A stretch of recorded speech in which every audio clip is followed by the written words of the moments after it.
Démarrage étoile triangle 2 sens de marche. Fonctionnement.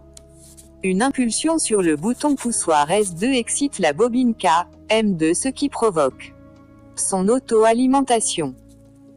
Excitation des bobines K, M5 et K, M1. Le démarrage du moteur en couplage étoile. 5 secondes après, le contact de relais temporisé de K, M5 changement état ce qui entraîne la désexcitation de la bobine K, M1. L. Excitation des bobines K, M3. Le couplage du moteur passe de étoile en triangle, le démarrage est terminé. Une action sur le bouton poussoir S1 ou une fonction de relais thermique, F1, désexcite tous les bobines et le moteur s'arrête.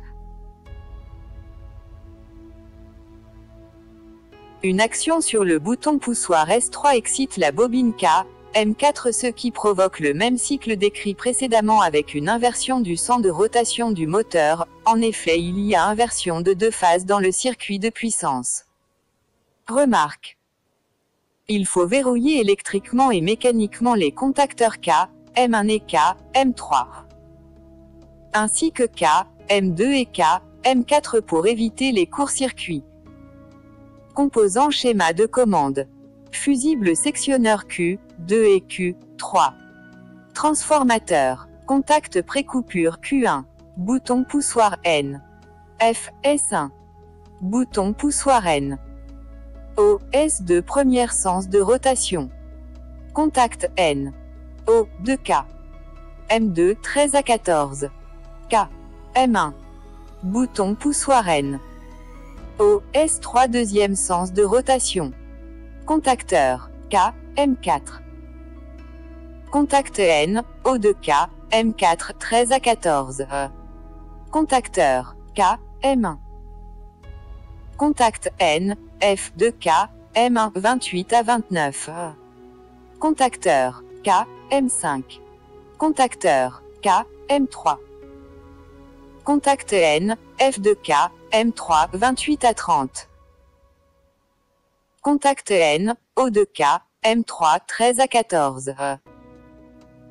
Contact N, O2K, M1 13 à 14. Contact de relais temporisé N, O. Contact de relais temporisé N, F.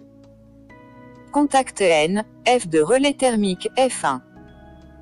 Contact N, O de relais thermique F1. H3, triangle. H4, étoile. H3, signifie l'absence ou la présence de courant. Composant schéma de puissance. 3 linges de phase. Fusible sectionneur tri Q1. Contacteur K, M2 premier sens. Contacteur K, M4 deuxième sens. Contacteur K, M1, démarrage étoile. Contacteur K, M3, démarrage triangle. Relais thermique F1. Le moteur asynchrone triphasé M3.